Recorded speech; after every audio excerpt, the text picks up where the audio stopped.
Today we're going to go into an in-depth analysis of whether a true Christian who follows the modern version of Christianity should condemn people for being gay.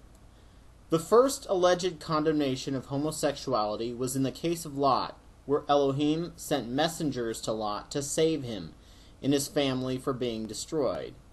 Well, actually, he sent them to check out and see if there was anyone good worth saving besides Lot, and turns out it didn't. The people of Sodom and Gomorrah came up and said, "Send them out so we may know them." Lot declined because they were his honored guests, and instead offered his virgin daughters to the crowd. I find it interesting that this passage is used to condemn homosexuality. I remember growing up, because of my indoctrination, that when reading this, my mind would go, "Oh my God, these guys want to have gay sex." What I should have been thinking was, "Oh my God, these guys want to gang rape a person against their will." It really just shows how badly it skews you. This is clearly not the message, as Lot offered his daughters up for gang rape and was later called a righteous man. This same scenario plays out in Judges 19 with the unnamed Levite, except this time he forces his concubine outside and she's gang raped to death. I guess the message is, it's okay to use your woman as a sacrificial rape victim, so long as it saves you from gay sex, and you destroy them in their entire city utterly. The next area homosexuality is discussed is in Leviticus 20:13 and is considered an abomination and a death penalty. However, gathering sticks on the Sabbath and unruly children were given the same penalties, which no modern Christian enforces or observes, even though Jesus clearly says that the law will not change in the slightest until heaven and earth pass away. There are also many other activities in Leviticus that God calls abominations, and I'll let Roy Zimmerman cover them. To lie with man is an abomination, like cursing your parents, trimming your beard, planting wheat and barley in the same furrow, eating pork, wearing polyester, and masturbation. Christians cannot claim Leviticus. The Old Testament should have no bearing at all on their views of homosexuality unless they're going to start following all of the laws.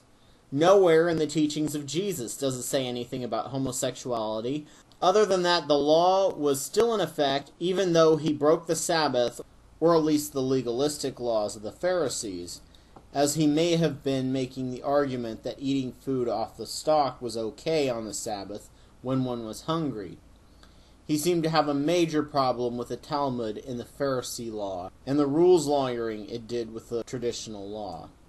Other than that, he seemed to have an almost fanatical defense of the sacredness of the law, which is why he threw the money changers out of the temple.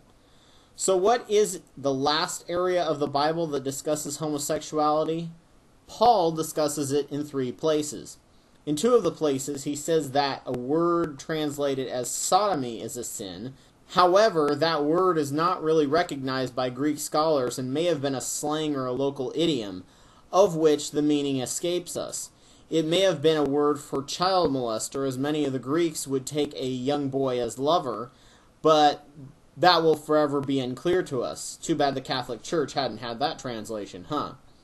The last reference is also by Paul and refers to homosexual urges as a fall from God. You will note that up to this point it has always been about male homosexuality. It never condemns lesbianism. This is the first time, however, that it mentions women, but it says that they were given to unnatural desires and relations, which he is completely vague about. It is inferred that it is lesbianism he is referring to, because he follows up by saying that it causes men to feel desires for each other. However, since it was never mentioned before, did they actually consider lesbianism unnatural? Perhaps it meant she was attracted to animals, or multiple men instead of one husband, or God forbid, being treated as equal. Okay, let's say this passage, for the sake of argument, is the one that Christians can use to condemn gays. Look at the source and see how well you follow what else Paul says. He says that women should remain completely silent in church, and not even ask questions, except from her husband, about what was being said once they get home. I have never, ever, ever been to a church where anyone followed that law, yet they blindly scream that homosexuality is evil. A fundamentalist pastor in Britain, Reverend Angus McLeary, taught this, and it caused a major row in his church where angry women were claiming that this was in the 15th century, and really made a lot of his congregation question whether they really believed this book they had trusted for so long. Paul also tells slaves to be submissive to their masters. Our supposedly Christian founding fathers, as well as runaway black slaves, were directly violating this command when they rose up against their oppressors, and each one are in serious violation of the Bible.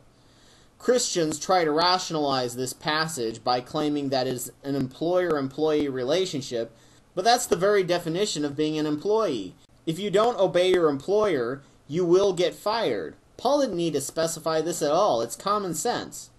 Let's not even touch on the anti-materialism that the Bible discusses, even though Christians tend to blindly idealize capitalism and shun socialism, even though the early Christian church was nothing but a socialist setup. Paul's companion Luke has been credited by the church to have written Acts, which made it okay to eat unclean animals, which you would think would have been something Jesus would have told Peter directly if it was that important, especially since it's in direct violation of the Jewish law. It also allowed for Gentiles to convert to Christianity without becoming a Jew, something Jesus never said, and in fact called a Samaritan woman a dog for not being a Jew. Do you see the problem here, Christians? Do you see why non-believers have such a serious problem with you? You pick and choose the parts of the Bible you like and claim the entire Bible is absolutely true and use zero methodology to determine which parts you reject, though claim not to. It sounds less like religious conviction and more like religious convenience. This is why non-believers can't take you seriously when you claim that homosexuality is against your religion. Pretty much everything that comes with freedom in our country is against your religion, but you're oblivious to it because the majority of you have never actually read your Bible. It's okay to pick and choose what parts of the Bible you believe, but you must have a consistent methodology, not because you happen to feel emotionally that that part of the Bible is true, but it's too inconvenient to follow that. Perhaps you should view the writings of Jesus as sacred, and the works of Paul and other apostles as commentary, like you do, say, C.S. Lewis or Billy Graham. Good advice, but written by flawed humans. If you're going to rail against homosexuals, then you had better be following all the other commands in the Bible that you conveniently ignore, or by your own beliefs, you are a hypocrite, and hypocrisy was probably Christ's #1 pet peeve. Whosoever therefore shall break one of these least commandments, and shall teach men so, he shall be called the least in the kingdom of heaven.